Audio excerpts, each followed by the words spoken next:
Development in science has improved our health and increased our lifestyles in a much better way in the recent times.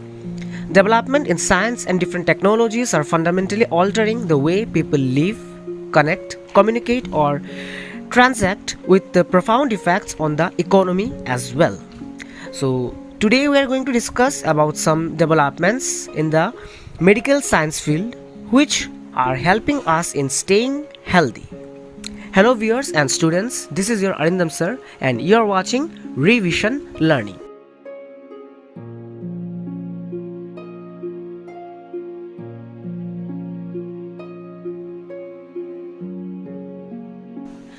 So I hope every one of you is fine and safe in your home. And students, today what we are going to discuss is from your social studies, your chapter number 3 from the Enjoy and Learn Term 2 book, Staying Healthy. So the name of your chapter is Staying Healthy.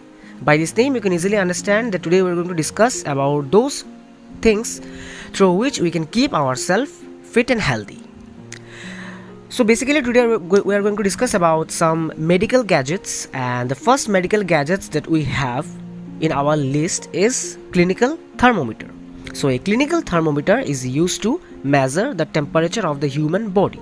It's a small medical gadget with a short but finely calibrated range for taking a person's temperature.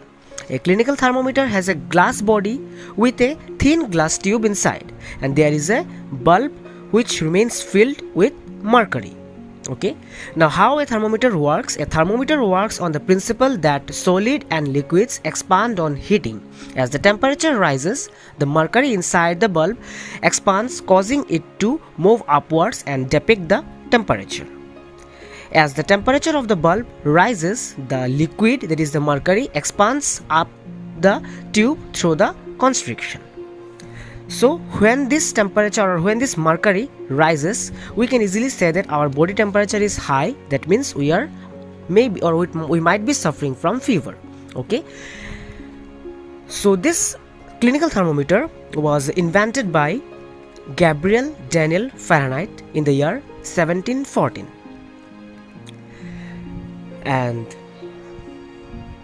now we will learn how we can use a thermometer. So for using a thermometer, we have to put a clinical thermometer in the mouth, under the tongue, or under the armpit for about 2 to 3 minutes, and to know the body temperature. And when it is done, the mercury level in the bulb, it will expand due to heat. So if this mercury level goes beyond our normal body temperature, our normal body temperature is 98.4 degree Fahrenheit and 37 degrees Celsius.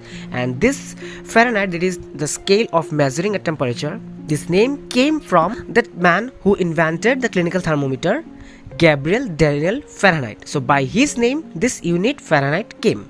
So if that mercury level goes beyond our normal body temperature, that is beyond 98.4 degree Fahrenheit, then we can easily say that we are suffering from fever. Okay, and nowadays many digital thermometers are also found. There no mercury or no bulb is there. Only what you have to do, you have to put that digital thermometer inside your mouth, and that thermometer will easily show what's your temperature or what's the temperature of your body at that particular moment. Okay students, so this is all about your thermometer. Now let's move to our second gadget, stethoscope. A stethoscope is an acoustic medical device for auscultation or listening to internal sounds of any animal or human body. It has typically a small disc-shaped resonator that is placed against the skin, and it also has the one or two ends or the two tubes which we have to connect to our earpieces.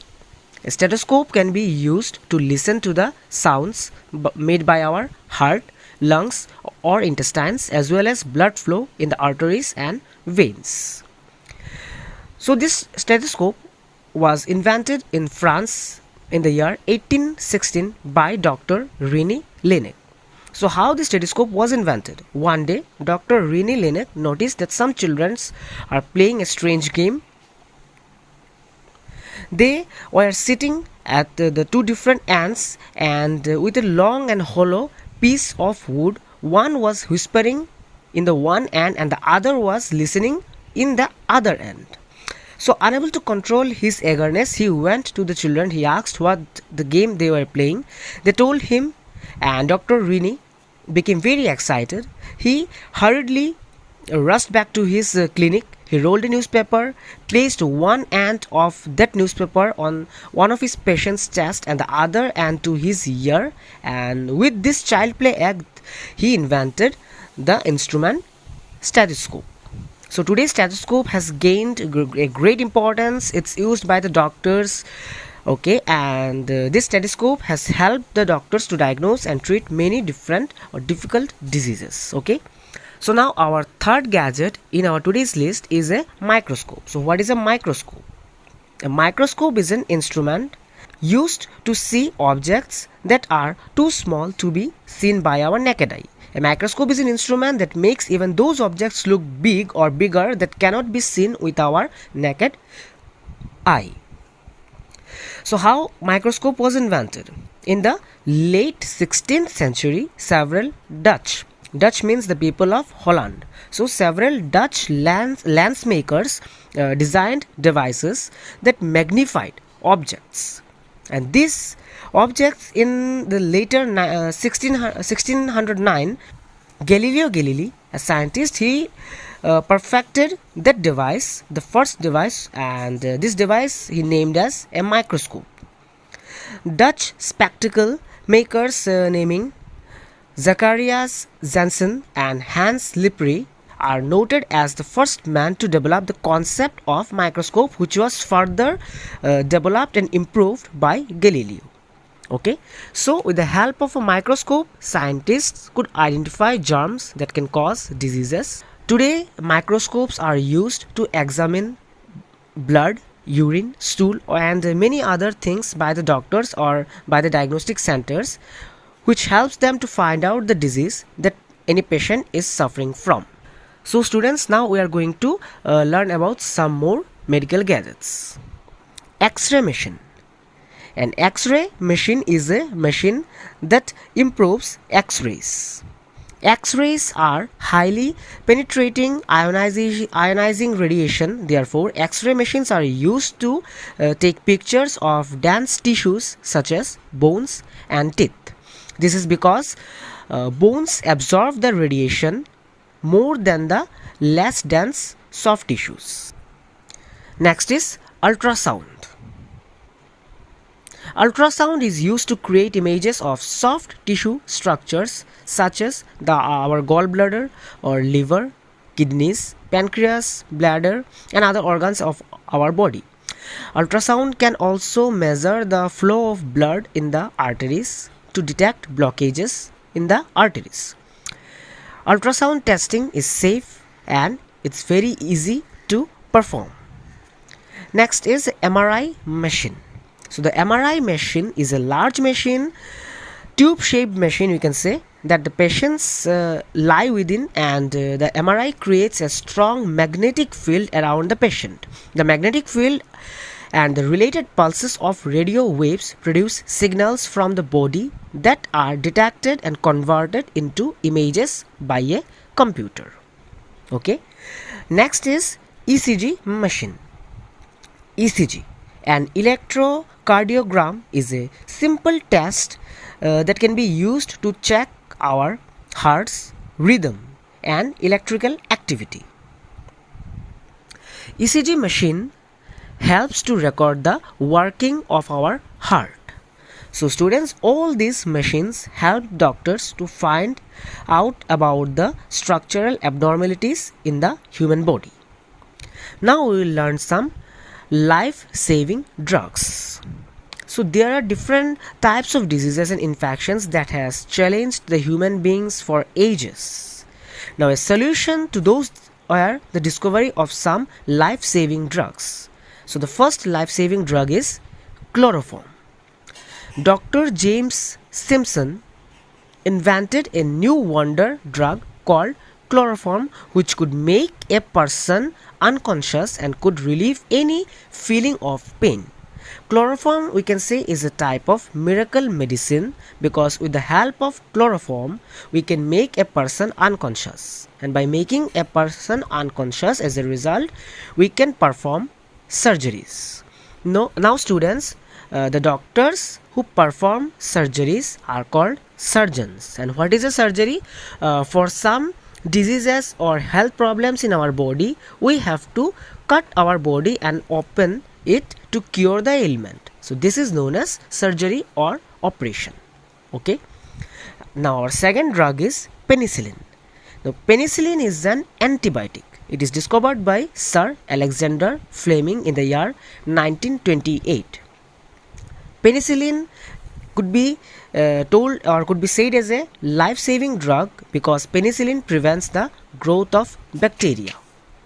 And using this penicillin means we can stop any infection from spreading inside our body.